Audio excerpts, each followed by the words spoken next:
You're listening to the Spawn on Me podcast with your host, the Captain, Khalif Adams, the Baron of Bourbon, Cicero Holmes, and the man who makes everything look good, Sharif Jackson of SharifJackson.com. Welcome to Chicago, y'all. Welcome, everybody, to the Spawn on Me podcast. I'm your host, Khalif Adams. What's up, what's up, what's up? I hope you're all doing well. We are hanging out, chilling in Chicago. It is the summertime. It is hot up in this piece. We know how hot it can be in all of the places. Shout out to everybody who's out in there, making sure they're keeping themselves safe and keeping themselves cool. Thank you, everybody who listened to the last show. We had a week off due to some not even necessarily technical difficulties. It was a little bit of a mix of that too in the mix, but I was traveling to go check out a game that I will be able to talk to you about a little bit earlier in August when the embargo is lifted. Not able to talk about it just yet, but we'll be able to kind of dig into some of that stuff with some videos and a couple of interviews, or a interview on the game dropping in a couple of weeks. So again, thank you everybody who checked out all of our stuff over the past couple of weeks. We've had a really cool influx of new folks coming in and checking out the show, so that's been a lot of fun and giving us some good feedback about some of that stuff up in the feed. So big shout out to you all for checking out everything that's been on the feed of late. So it's been pretty quiet in terms of gaming news, especially for kind of bigger gaming news. Right now, it is the time for all the discussion about comics and everything around San Diego Comic-Con and things like that. There's been a couple of things that have popped up into the feed, or at least into my purview of late, that I haven't had a chance to check out because I'm not sure if I'm going to jump into a couple of pools. So I'm not sure yet if I'm going to jump into the Mario Maker 2 scene. I haven't really touched my Switch in a long time. I'm not sure if it's going to be the thing that makes me jump into it. I want to give that game some love because I am having a little bit of FOMO right now about not being able to talk about the zeitgeist around that game. I'm having lots of fun watching streams from wonderful folks like Grand Pooh Bear and other folks who are in there. Even Reef has been jumping into making levels and stuff like that. So I'm excited to see and hear more about that game in the future, but I'm just not sure if it's worth the money yet for me to jump into it when I don't think I'm necessarily going to play it. Marvel Alliance 3 is kind of in that same boat where, you know, it's a cool beat 'em up that takes the Marvel license and does some cool things with it, but I'm also not as excited about that game yet. So I'm in a weird spot where it comes to content and it comes to thinking about what I want to talk about on the show, because there's just a lot of stuff that I haven't had a chance to really dig into and actually play. So I'm hoping that either something will jump out that will make me want to kind of jump into all that stuff. But so far I haven't seen anything yet that's like super like compelling yet from those two games. And I'm sure a lot of people who have listened to the show before have been like, Kaz being a Nintendo hater. I'm not being a Nintendo hater, not at least right now. But I am a little bit less excited about the prospect of jumping into those games just yet. So if there are things that you think I should specifically look at, I've also been checking out a lot of Patrick Klepek's streams of late too. So trying to figure out where the good spaces are to jump in. And I've kind of been playing like a little bit of everything here and there. So I've been playing, of course, a whole bunch of Mortal Kombat. Combat League just finished maybe a week or so ago.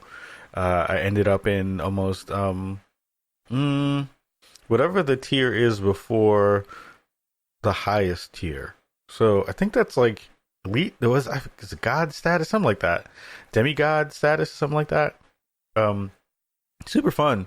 Like Combat League was really well done in its first iteration. I think that they're going to build upon it in level 2, which I'm really excited about because they have this sick Raiden skin that if anybody knows me, they know I'm playing Raiden mostly at this point.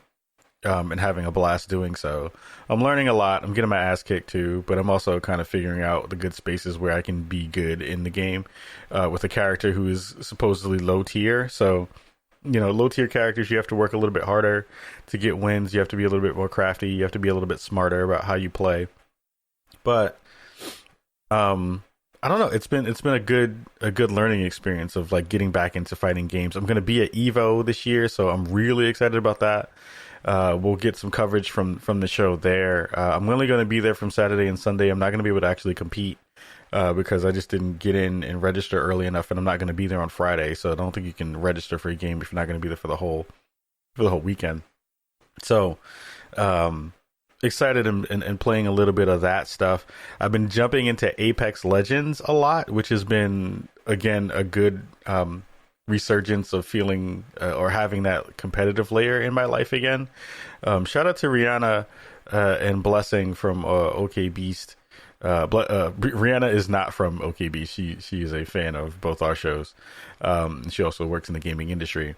And Blessing, of course, from OK Beast is fantastic. It's been so much fun to be able to find people to play and squad up with and have like consistent gameplay with. Like, we've been playing a lot of that. They hooked me up with or hooked me to Rainbow Six in a real way. So I've been playing some Rainbow Six, which has been such an interesting game. It's like, can be amazingly sweaty, but also feels like you can have casual fun with it. And I didn't expect that to be a thing. I didn't really think that was going to be an aspect of the game that I would have expected to be able to funnel some of my gameplay energies into, because I look at that thing as such a competitive game that it looks amazingly sweaty all the time. Like, it looks like you have to be the best at it in a way that is not usually the way that I play those games, because I am such a coward when it comes to shooters. I am Captain Camp It Out,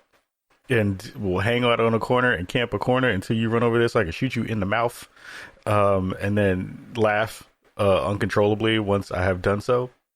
But I'm learning so much about the structure of Rainbow Six that I'm really digging it. Like, I want to go to some of the competitive matches and stuff like that. Like, I would love to be able to go to an actual like arena event and esports event and watch Rainbow Six, because it is such a different layer and level of gameplay when you are watching folks who are competitive play that game.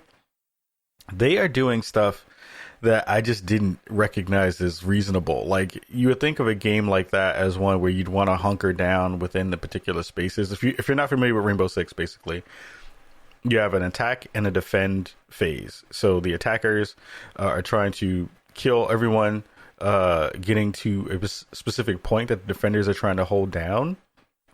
And in that room, there's this one, like the bomb, basically. And if you hold down and basically like make sure that people can't get to the bomb, then you've won. You defeated the people who are trying to attack you. If they get to, place the bomb on there and blow it up, then they win. Or if they kill you, they win. So a lot of tactical gameplay within Rainbow Six, and it's just so different to see how we play that game versus the way that pros play that game. And it changes just how you look at everything, and the way that you communicate, and the way that you kind of ingest the information that you're being given. It's so different. Like, just a small thing of, usually, you kind of peek around a corner and kind of wait for people to come through a choke hold, or not choke hold, a choke point. And the way that pro players play Rainbow, they're just like, yo, we have these walls. Every wall is a line of sight. They know the maps really well. They'll like bust holes in the wall, or like attackers coming into the space just so they have eyesight on potential places where people may go. And it's just like, it's such a fascinating thing to watch, especially if you can watch it on stream where you see the tactics happening in real time. And you're just like, yo, I never thought to do that. That makes so much sense. Like, who goes around and just like busts holes in big old walls everywhere you go right before you even start the match, because you think it's a better way of getting, line of sight on people? Like, it's such a really cool way to think about tactics and thinking about gameplay in that space, that it is really a whole nother meta level where you don't think about it in terms of stuff like that. Like, fighting games are very different, where the meta is a lot of, who's gotten buffed or who's gotten nerfed, and then you have to continue to play your character in a really good way, or you have to counter pick other characters so that you can kind of fit within the scheme of, matching up well against your opponent. And even games like Halo and other ones, like even Apex, like the way that you play those games, they're very, very different because they're not as tactical in the same way. But the mind-blowingness of just how smartly people have figured out, how to figure out good spots for map placement, and map knowledge is such a huge thing. It's like, I would say it's like 1-on-1 with Counter-Strike Go in terms of knowing map placement, knowing people's routes, knowing which ways people were going to be coming, which ways to counteract some of the other operators and things like that. Like I want to get folks from the Rainbow team on the show to talk about that stuff. Like Eric Pope and the rest of those cats. I know he's moved on to a different team. He's one of the cats I know over at Ubi on that side that might be even close to what's going on over there with that particular game. But it's really cool. Like I'm fully immersed in that thing now, and it's a thing I may watch way more often than I would have expected to have watched stuff like that. Like it is not a thing that is just super casual now that I watch just before I go to bed because I need a thing to watch. Not now, it's a thing I'm like looking and being like, okay, you put a mat down here, this is because people are going to come through this particular place, and you do this here and you go here. And it's been really dope to see just how cool that community has been in terms of showcasing their talents and their abilities and just being really dope in terms of the gameplay stuff. So not Gears, which I'll be talking about in a second. Rainbow Six, yeah, I'm like really digging on Rainbow Six a bunch. Like I didn't think that was going to be a thing. And then Apex, going back to Apex, I'm really starting to find my groove again, and it just reminds me just how I need competitive people in my life to play stuff with. I really miss that aspect of it. Like I play a lot of casual stuff, but I like really need a version of gameplay where I can play with other people and play competitive either sports or games or stuff like that in a real way where people take it seriously. Like I noticed that when I play with other folks that are not super sweaty in some ways, that it's just like I don't play as well. And I don't know if that's like because I'm trying to overcompensate or just miss that aspect of gameplay. But I really like competitive games. I love playing stuff where you have to win, and you get a little bit salty when you lose. Like I was salty as hell last night when I played some Mortal Kombat because I just wasn't executing well and got mad at myself. And then I tried to not take that energy into me going to see Midsummer, which you should all go see. If you love horror, that's a freaking fantastic game. I mean, fantastic movie. And I was like salty for like a good 20 minutes after I took my last L for the night. And I didn't know what to do with that energy. It was really not okay. It was really bad. I felt bad for my wife for a hot second because I needed a minute to like chill out and just like not talk. And it was butting up right before we had to leave to go to the movies. So I was not a happy camper as soon as I went to the theater. I had to like calm down for a bit to get everything out of my system. But it was pretty good. I can't even front on that.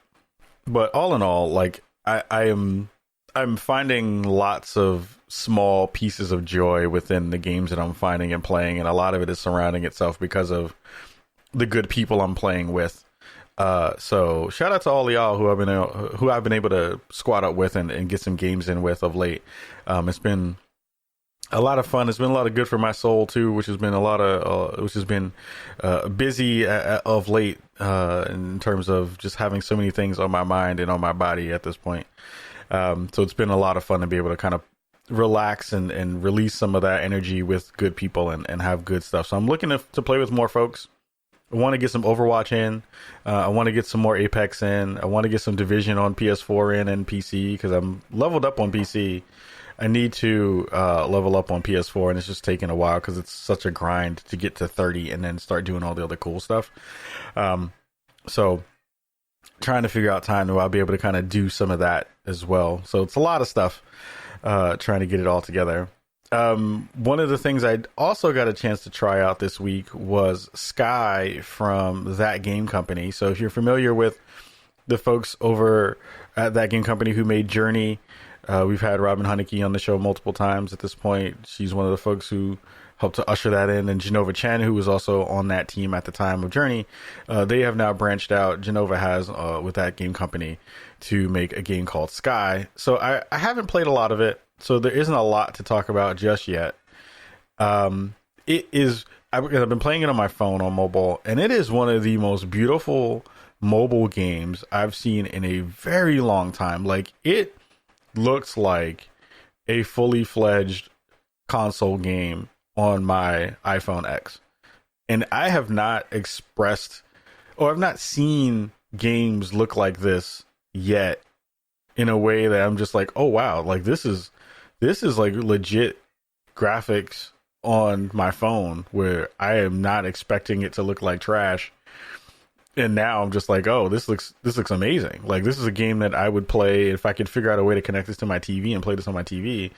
I would totally do that because it looks just amazing. It is fantastic looking.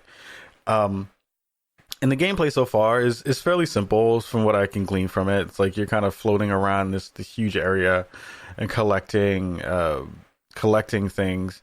I haven't gotten a full gist of what the game is yet. Like I said, I'm like really super just like booted it up and trekked it out just to see what it is kind of stuff. And I'll circle back on it in a couple of weeks once I have more time to actually go through a full review of it and give you more of an insight into it. I think it's something you should check out for sure. If you're a fan of that game company and the stuff that they've already made in the world, then you should definitely go and check it out and peep it. Because just the beautiful factor alone, if you needed something that was pretty tranquil to kind of dig into and play, then that's the thing that you should absolutely kind of check out. I got a chance to see a little bit of the Modern Warfare 2v2 mode. There was a stream a couple of days ago that showcased some of that new gameplay, and I have to say, it is not a thing that I thought that I was going to want to jump into. I thought I was Call of Duty'd out, and to be honest, it looks pretty dope. Like the gunplay looks fantastic. I really like that kind of 2v2 sweatiness in terms of gameplay. Looks like all the kind of creature comforts that you're used to for a Call of Duty game are there, which I feel like they need to make sure that they're continuing to do. Like you can't really lose that part of the kind of idea around what Call of Duty is. Like you can't kind of stray away from the formula too much, and it feels like they've nailed it again.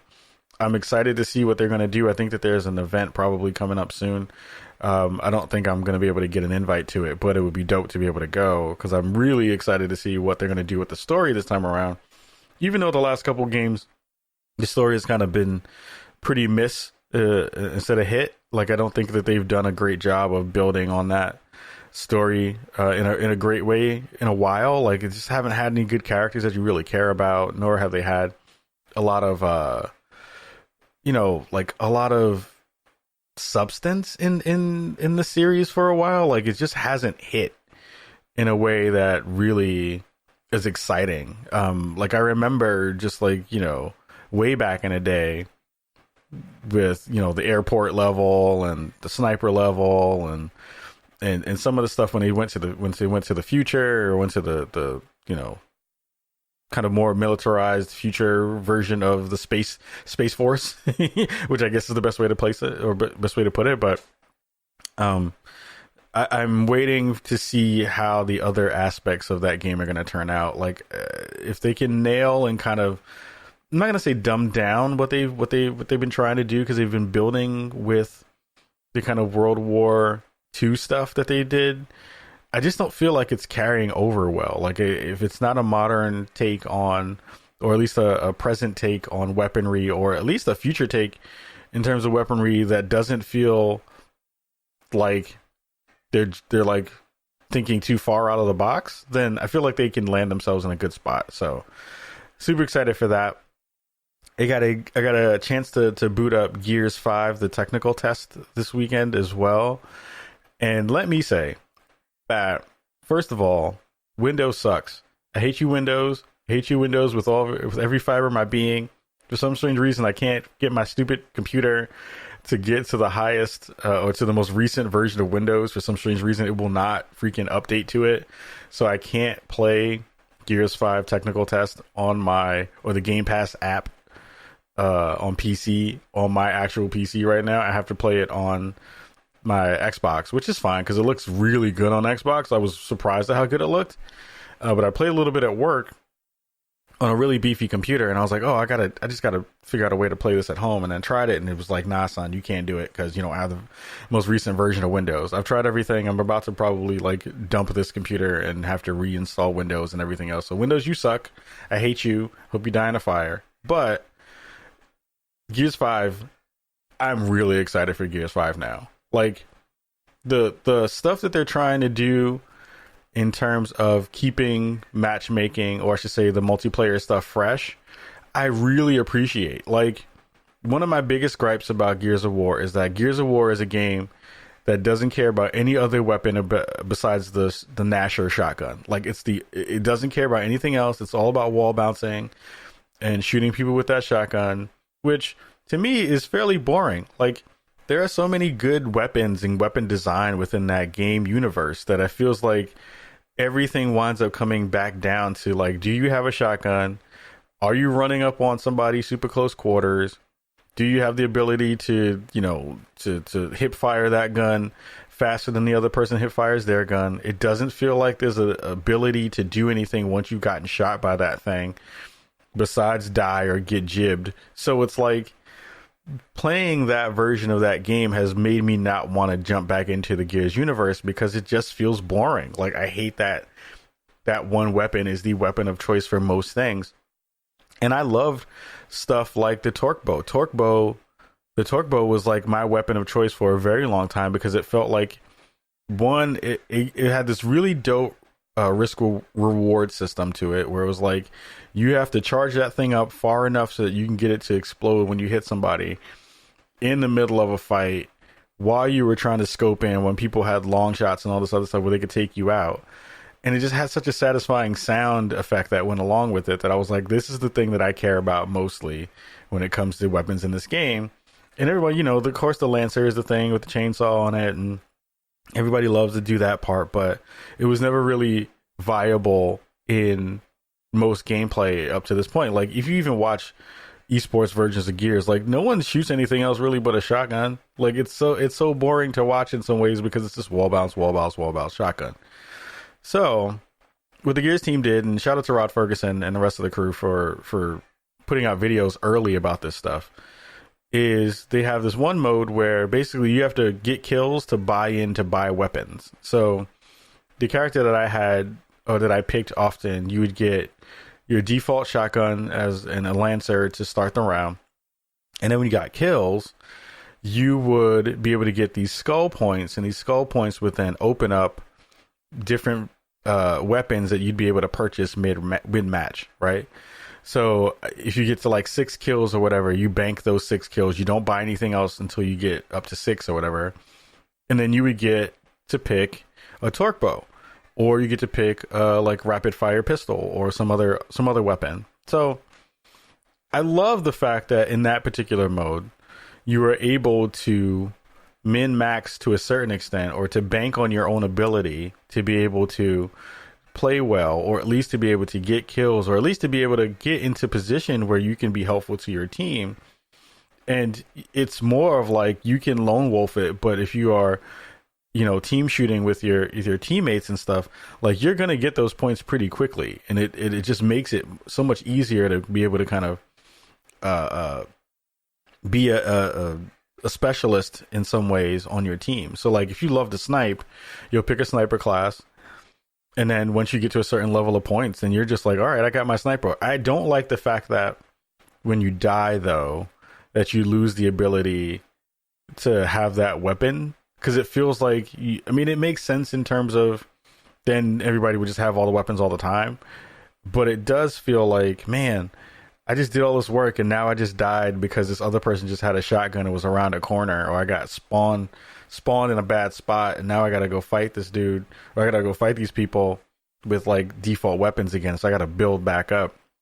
I don't know if I necessarily like that part. I don't know how you fix that. That's in the satisfactory way to me, but it is a game mechanic that you have to think about, and it is something that you have to pay attention to, which I do like.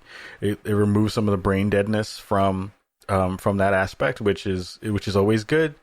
You always want to make sure that you can kind of continue to iterate on gameplay and make it better for players, so that they have a new way to kind of think about what they should be doing. And then there's a secondary mode that I don't remember if it's in the technical test, because the tech test has already ended, where you kind of have the ability to place weapons on the map based on how well your team is doing. So you're like, all right, I know I love a boom shot. So boom shot is great for AoE. It like kills a whole bunch of people if they're grouped up. You know, we've done well in this particular round. So like, let's pick weapons that we're good with on our side and then move those closer to our side of the map so that we don't have to run super far to go grab those weapons and do work. There's a fantastic video that explains this much better than I can on their social, on the Gears of War social.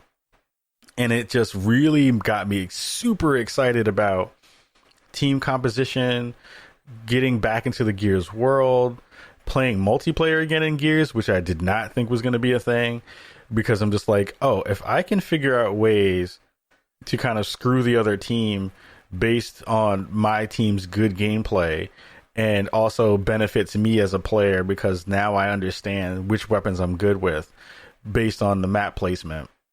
That's super cool. Like, I like the fact that that's a thing that you now have to think about within that mode, and how much that changes your ability to not only get good folks who are competitive to play with you, but also like you can strategize stuff. And it's like, I want to see how that's going to play itself out in an esports sense, where then you're going to see people who, you know, who have an analog to other games translate some of that stuff over to what they do here. Like, I would love to see folks who are like great snipers, you know, pick up long shots, you know, who are playing games where sniping is really, really important in other games, and then jump on Gears and see how much that stuff translates over. It is a very specific kind of gameplay mechanic, but I'm super excited for the fact that they are thinking about things in a different way that will hopefully build out just their player base, and will also kind of get people back into the space where they want to play that game. I saw a bunch of people who have not seen playing on their Xboxes, or at least playing Gears at all, jumping back into it just to check it out and see how well it's performing. I ran it on a really beefy computer again at work, and it looked fantastic. Playing it on my Xbox One X, that game looks freaking amazing. Like, it looks really good. Like, I know there's a conversation about the next Xbox. I want to see what the next Xbox is going to look like and what the specs are going to be and how beautiful things are going to be. If there's a game that's going to be going out, you know, on that platform, this has got to be it. It's got to be. It like sucks that to a certain extent that it's going to come out before the newest Xbox. I wonder what the like Xbox Scorpio enhanced version is going to wind up being, because it has to have one. Like, whatever the upres is going to be for the game when it moves to the other console, it's going to look pretty freaking ridiculous. It's going to look really, really good. I'm excited to see what that thing is going to look like, because that's going to be fire.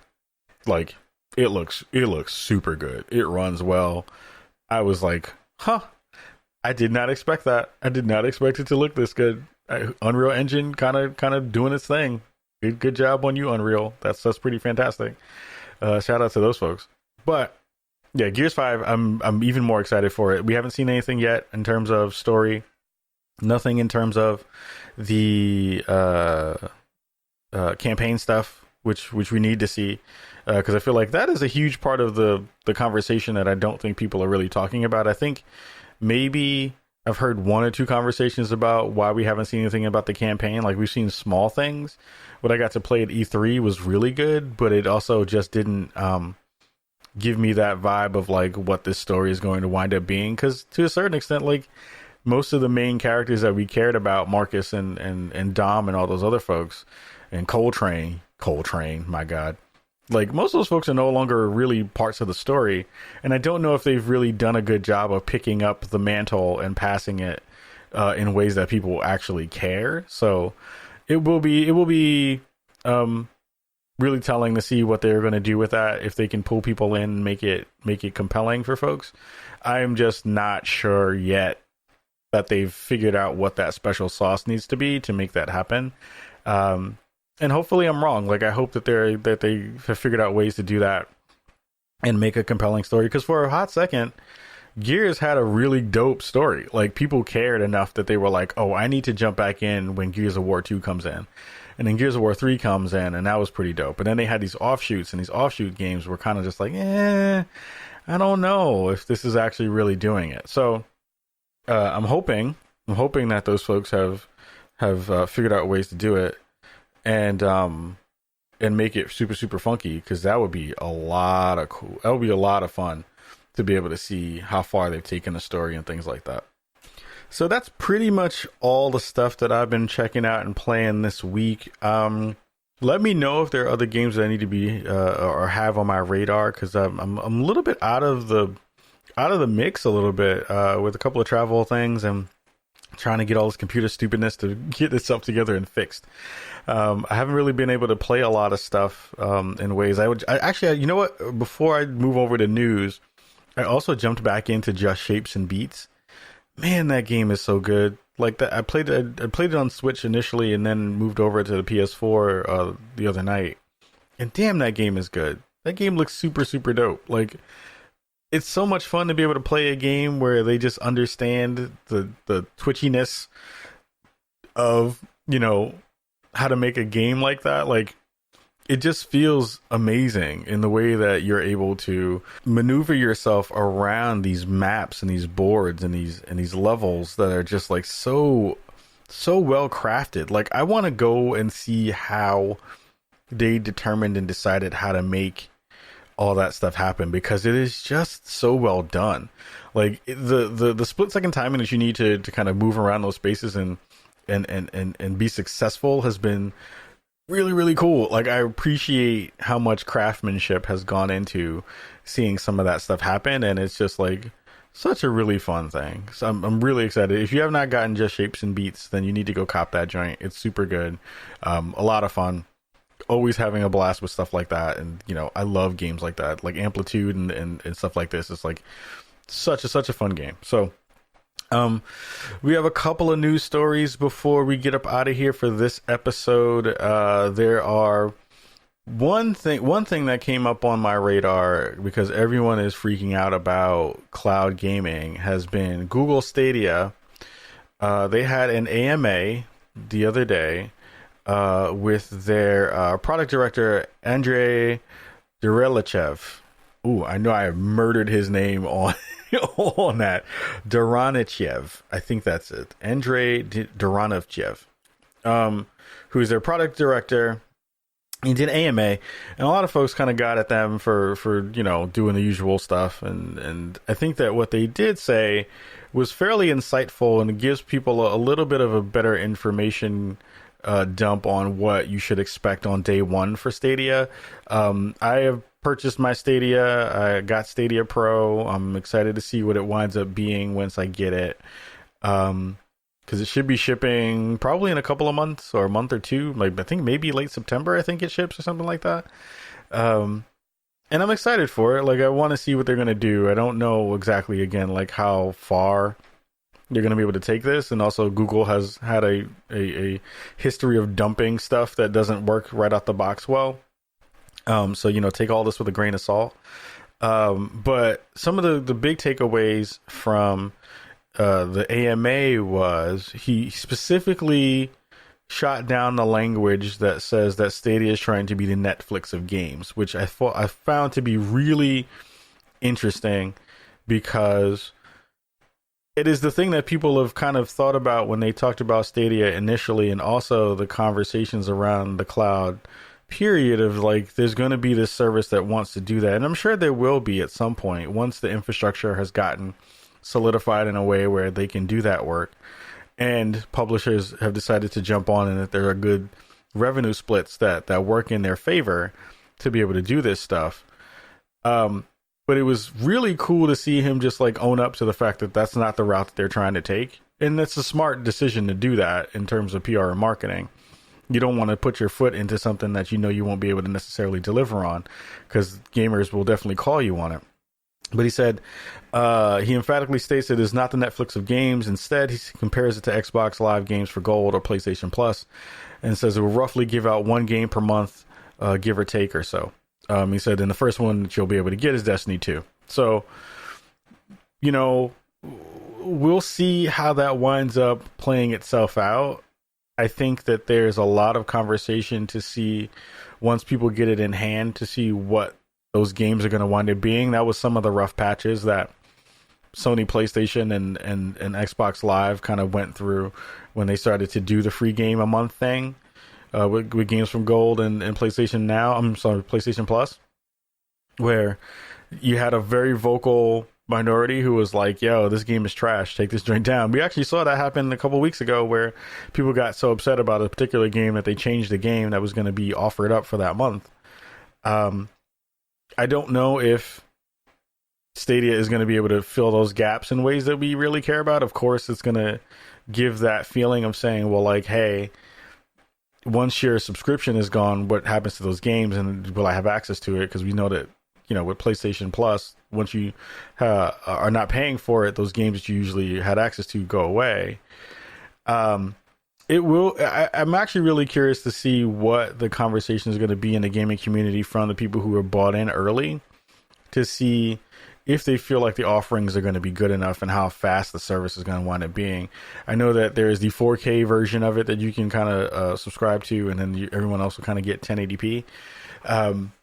Who knows? Who knows how that's going to wind up moving the goalpost for them, if they're going to start seeking out to do what Epic has done, which is to try to snag games first and then have them on that service, and then that be a locked-in thing for them for a specific amount of time. Who knows if that's going to be a thing? It would be smart for them to be able to pull up some games that they are like, hey, you can only get this on Stadia, or at least for a specific amount of time, because who else is supposed to get this besides us? We need this thing to kind of move our service forward. I'm not sure how that's going to play itself out. The Pro subscription seems like it's going to be cool. It doesn't seem like it's that expensive at $10 a month. But they're going to have to kind of dip and dive a lot to make sure that, you know, the messaging is really strong out the gate. And this seems like a little bit of not damage control, but this is like setting the table and expectations in a way that will be really, I don't know.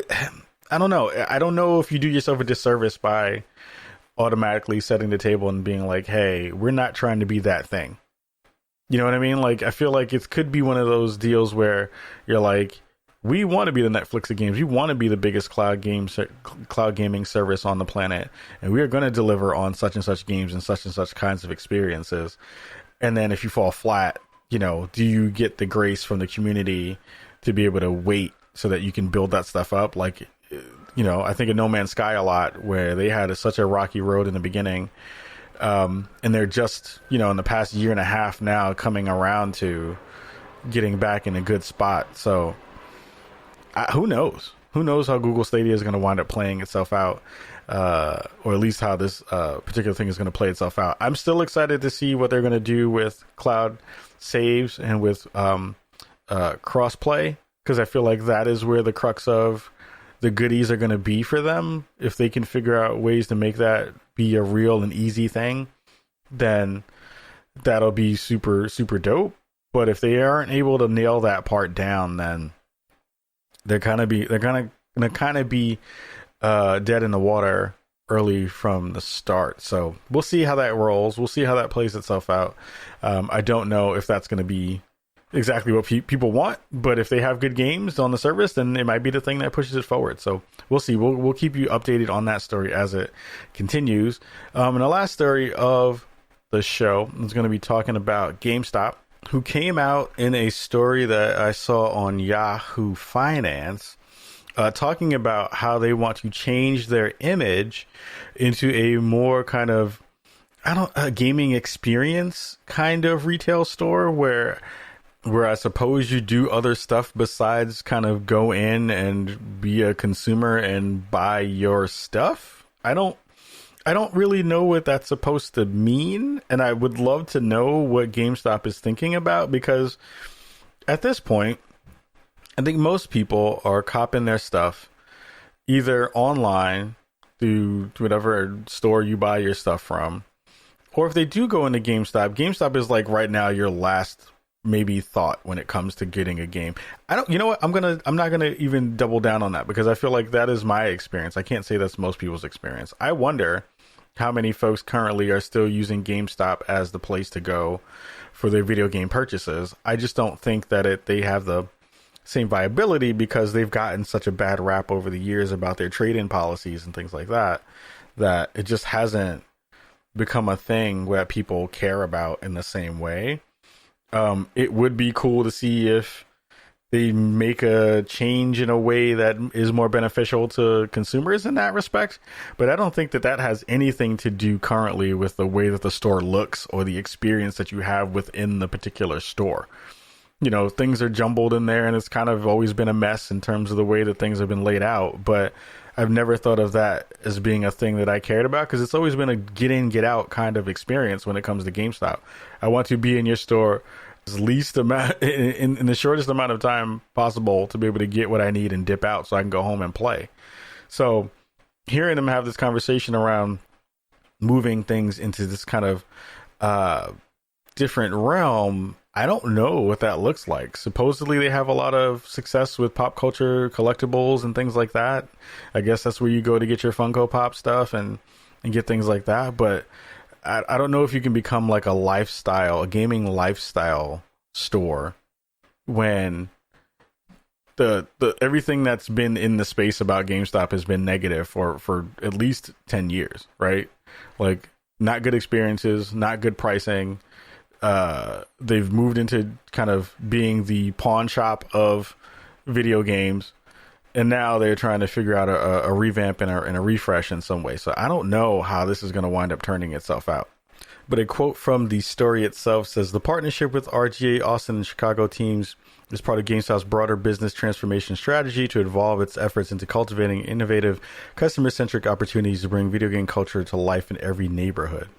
Company stated in its press release that GameSpot's renewed customer-first focus stems from qualitative and quantitative research led by GameStop and RGA that identified 4 major motivations gaming fans have for playing video games. That's immersion, achievement, creativity, and community.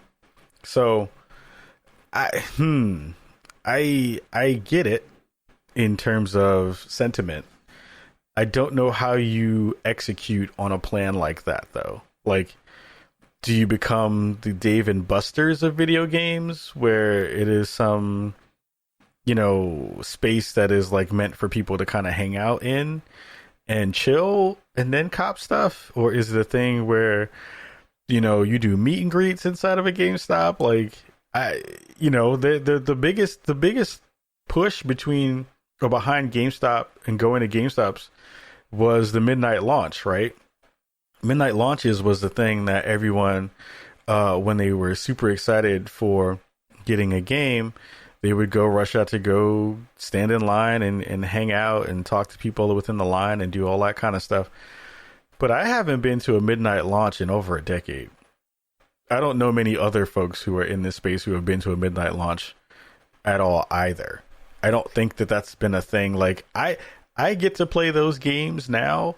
Those midnight launch games, now that I've moved to the West Coast at 9 o'clock, because most of that stuff on digital gets released at 9 p.m. on my side of the coast, right? On my side of the country.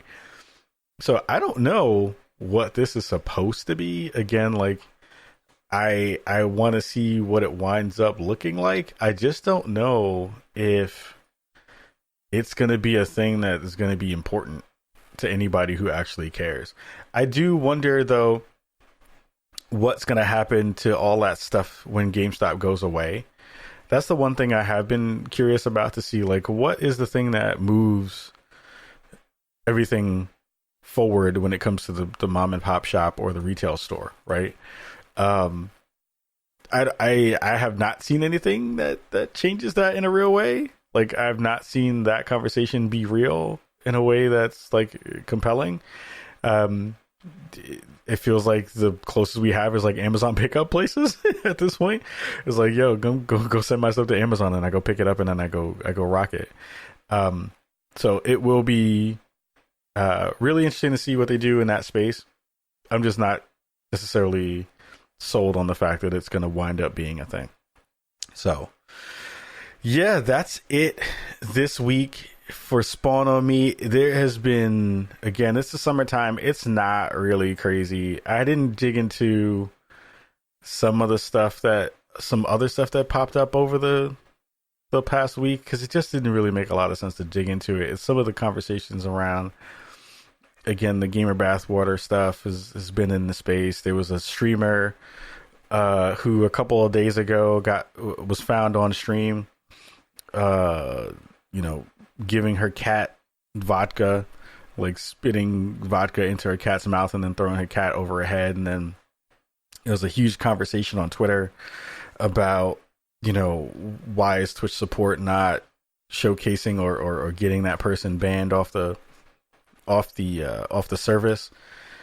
And I mean, my TLDR take on that whole thing was like, yes, like the throwing of the cat. I mean, the vodka thing put the cat in danger. I'm not sure if necessarily tossing the cat over your head. Cats are usually okay when you have displaced them in a way that is not what the usual ways that you have displaced an animal. I think that I've seen my cat fall more times off of stuff and be fine than getting like moved out of the space. I think that, if there are things to be upset about, yes, the vodka thing was not okay, and yes, that's not the way you treat your animals. And I'm sure that there's been more examples of stuff of wrongdoing with that particular person. The thing I do find really interesting is that, like, I don't see uproar about people of color being treated badly. I don't see conversations around LGBTQ people being treated badly in the same levels of energy as they did for this particular cat. Like, it is that conversation that I hear a lot in black spaces of just like, people care so much more about animals than they do about us. So that's a thing to reflect about if you want to think about that stuff. And sure, that person should, Twitch needs to do what they need to do to make sure that person gets the proper justice handed out to them. She made a apology a couple days afterward and was like, yeah, I did this thing and it was wrong and all that stuff. But we've seen in the past, like, gamer apologies are probably not as worth as the words that they're written on or the piece of paper that they're written on. So we'll take that with a huge grain of salt and see if there's actually any judgment handed down or any kind of conversation happening from Twitch specifically about how to treat your animals on the stream and all this stuff. Because I'm sure once people like Ian Miles Chung jump on a thing, which honestly was the most surprising part of that whole conversation. In the future there will probably be a segment on the show called Not Invited to the Cookout. We'll have a not invited and invited part of the cookout show. I've been thinking about how to build that out on here. That's good. It's not me just complaining and moaning and whining and fussing about stuff. But seeing someone who's such a bad actor as Ian Miles Chung, still gray, on Twitter, be the person to call someone else out on their bad behavior was the biggest yakety sax moment of the internet in the past 48 to 72 hours. I was like, look at this person who was pro everything terrible for a very long time, at the forefront of the conversations of crap talking against Femme Frequency and Anita Sarkeesian, at the forefront of some of the conversations around Gamergate, at the forefront of talking massive amounts of crap about pretty much anyone who is in the social justice space who try and continues to try to do and make the space better, to be the person coming out talking about, yo, Twitch, you need to ban this particular person because they're doing terrible things on the internet. I side-eyed the hell out of that dude's post often and on the regular. And it's just so crazy to see that person be the one who's like, yo, you need to Twitch, you need to get your house in order. I'm like, fam, you haven't said anything good or of in a respectful way in such a long time that I don't even know why people still look at you and try to pass your stuff around. It is such a terrible, weird thing to see people just like randomly forget how bad that dude was and is in this space. So that dude is not getting invited to the cookout. That's automatic. No fries, no potato salad, no greens for you. So like, please don't share that person's stuff. Like I just shared it out in terms of having the conversation here, but y'all are all family. And so it's like, you understand it. But please don't share that person's stuff out, because he is not a good actor in the space. He is not trying to make the space better, and he is not trying to do so for a very long time. Very, very, very, very, very long time. So, don't pay that cat any more attention than he deserves. Or does not deserve. So, we'll see how Twitch handles it. We'll see what they do in terms of handing down some judgment to those folks and making sure that they are following the rules and all that stuff. But it has been interesting to see them not take an official stance on it yet. I do wonder what this means for people. Again, like we saw the conversation with, nakedness on stream, or people having specific kinds of clothes on stream. Now I wonder if that'll bridge itself out into conversations, because PETA has now jumped into the fray about like if there will be some crackdown on or change in the way that they will let you have pets on stream and stuff like that. So who knows? We'll see. It'll just be another day in Twitch land, and we'll see what the internet says and gets mad about. So we'll figure out what the next step is from that point. But for now, that's the end of our show. I have some cool stuff coming in the next couple of weeks. We should have a dope guest next week as well. And also I'll be at Evo. There's a lot of stuff coming up. Going to be in a couple 3 PAX panels coming up, and we'll talk more about that once it gets closer to the event. What else is happening? Evo, PAX, and a couple of other small things here and there. And again, the footage that we got from the game that I saw a couple of days ago down in San Diego. Santa Monica. Super excited if you'd all hear about the conversations that are coming from those teams and in those games. So stick around and make sure that you are subscribing to us here. Make sure you're checking us out on Spreaker. It's really fun to be over there, and they've been hooking us up with the ability to have ads in our show. And please let us know if the ads are running correctly. We've been trying to figure out good ways in terms of placing those ads so that they aren't disruptive to all of you at home listening. If there are things that you're seeing that are, making you not want to listen to a show because of the ads and the way that they've been placed, like, let us know. And that way we can share out, good information to the folks over at Spreaker, so that we can best move those things around in places that you don't find disruptive to your listening experience. So much love to you all. Thank you again for listening this week and every week. We'll see you next week on Spawn on Me. And for now, we say peace. The Spawn on Me podcast can be found every Tuesday on all podcast platforms, and Portland Radio at xray.fm at 107.1/91.1. You can find us live every Thursday on twitch.tv/spawnonme. If you want to reach out to us on the show, you can hit us up on our site, spawnonme.com, where you can find all our social media information about our Twitter, Instagram, and everything else, alongside our contact page if you want to reach out and shoot us a message or a business inquiry. Much love to you all. Thank you so much for listening every week, and we say peace.